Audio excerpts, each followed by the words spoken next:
Here's how to turn on predictive text on Android in seconds. First, open any app that uses the keyboard like Chrome, for instance. Here, tap on the keyboard settings icon. Next, look for corrections and suggestions and open it. Scroll down to the Suggestions section and turn on the toggle next to Smart Compose. This will help with inline word suggestions while typing. You can disable offensive word suggestions.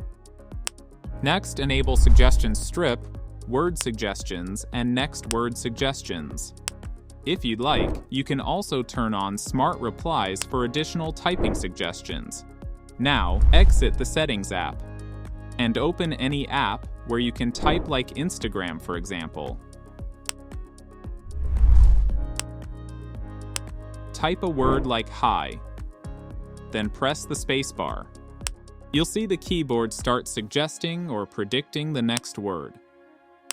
Simply tap one of the suggestions to continue typing faster. And that's how you can use predictive text on Android.